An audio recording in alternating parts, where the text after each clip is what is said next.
نبی صلی اللہ علیہ وسلم کی نافرمانی ہوتی ہو۔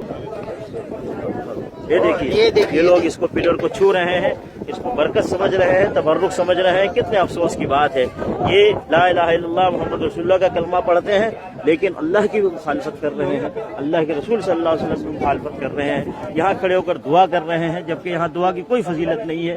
دعا کرنی ہے مسجد حرام میں بیٹھ کر کے جا کے دعا کریں، اللہ رب العالمین کے گھر میں جا کر کے دعا کریں، وہاں جا کر دعائیں کریں، طواف کرتے ہوئے دعائیں کریں، اور نماز سے پہلے دعائیں کریں، نماز کے بعد دعا کریں۔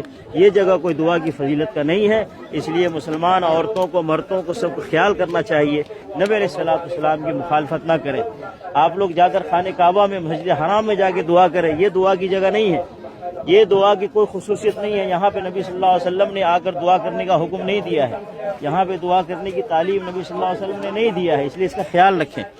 یہاں آ کر کے دعا کریں گے اور سمجھیں گے کہ یہاں دعا کی خصوصیت کی جگہ ہے، گناہ ملے گا۔ کیوں کہ اللہ کی بھی نافرمانی ہے اور اللہ کے رسول صلی اللہ علیہ وسلم کی نافرمانی ہے۔ کسی بھی عمل کے لیے ہم اس جگہ کو خاص کریں گے جس جگہ کو اللہ نے خاص کیا ہے یا اللہ کے رسول صلی اللہ علیہ وسلم نے خاص کیا ہے۔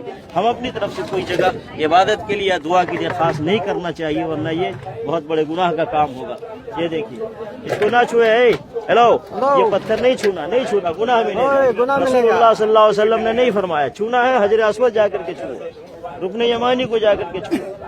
نبی علیہ الصلوۃ والسلام نے صرف حجر اسود کو چومنے کا حکم دیا اور رکن یمانی کو چھونے کا حکم دیا ہے، اور دنیا میں کوئی پتھر نہیں ہے نہ چھونے کے لیے نہ چومنے کے لیے، اس لیے اس کا خیال کریں۔ نبی علیہ الصلوۃ والسلام نے بڑی محنت سے، بڑی تکلیف سے اس دین کو دنیا والوں کو دیا ہے، صحابہ کرام نے بھی بڑی محنت سے اس دین کو آگے پہنچایا ہے۔ اس دین پہ چلیں جو دین رسول اللہ صلی اللہ علیہ وسلم چھوڑ کر کے گئے ہیں، اور وہ دین قرآن مجید کے اندر ہے، وہ دین رسول اللہ صلی اللہ علیہ وسلم کے حدیث کے اندر ہے۔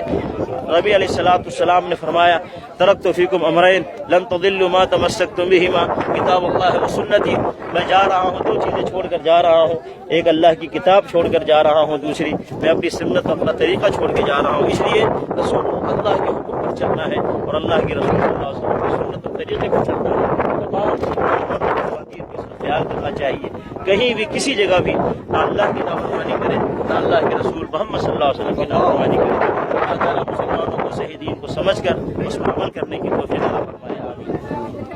پر ہمیشہ، ہر موقع پر ہمیشہ اللہ اس کے رسول صلی اللہ علیہ وسلم کے حکم پر اور سنتوں پر چلنے کی کوشش کریں، جہاں کہیں بھی رہیں اسی میں آپ کو دنیا میں عزت ملے گی اور آخرت میں جنت ملے گی۔